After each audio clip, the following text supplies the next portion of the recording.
صاحب جنہوں نے اس مشکل حالات کے اندر بھی حق و سچ کا علم خان صاحب کے سپاہی کی حیثیت سے مانچسٹر نارتھ ویسٹ کی سرزمین پر، بلکہ میں کہوں گا کہ پورے یو کے میں اگر کوئی بندہ ہمیں بھرپور معنوں میں کوئی جدوجہد کرتا نظر آتا ہے تو آصف رشید بٹ صاحب ہے، جو اپنے ساتھ ساتھ ہم سب کا بھی حوصلہ بڑھاتے ہیں۔ تو آپ سے گزارش کروں گا کہ آپ اپنے الفاظ کے اندر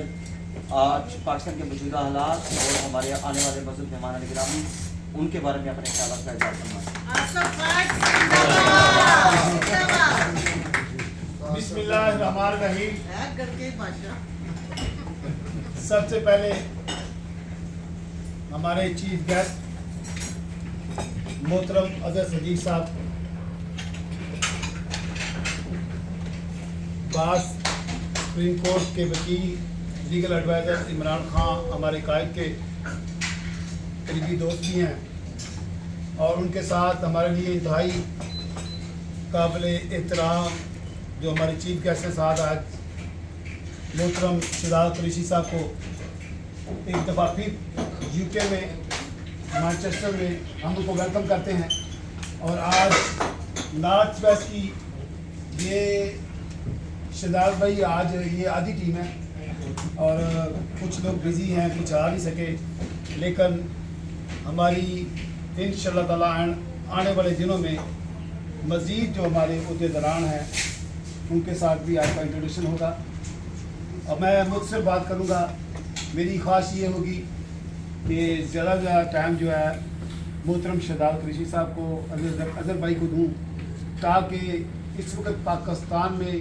اوسط پاکستانی، ہمارے پی ٹی اے کے ممبر، ہمارے عہدیداران، ہماری مائیں بہنیں، ہر آدمی پاکستان کے سیاسی اور قانونی حالات کے متعلق پریشان ہے۔ اور میں مختصر یہ بات کروں گا کہ آپ سب کا انتہائی شکریہ۔ آج کی جو میٹنگ ہے اس کا بنیادی مقصد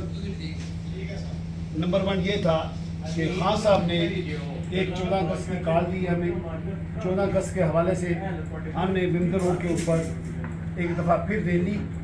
اور کیک سیرمنی، جس میں ہم پاکستان کے جھنڈے اور پی ٹی اے کے جھنڈے ہوں گے، ہم نے اس کے لیے انتظامات وہ تقریباً کافی حد تک جو ہے وہ ہم نے طے کر لی ہیں، لیکن جو ہماری پارٹی کے جو لوگ ہیں، جو بزنس مین یہاں موجود ہیں، میری ریکویسٹ ہے، لیکن وہ بھی اس مشکل حالات میں جو معاملات ہیں، آپ کو پتہ ہے کہ کوئی بھی پارٹی، کوئی بھی تنظیم، کوئی بھی اسٹرکچر جو ہے وہ بغیر فنڈز کے نہیں چلتا ہے۔ تو میری خواہش ہوگی کہ جو بھی جو پارٹی کے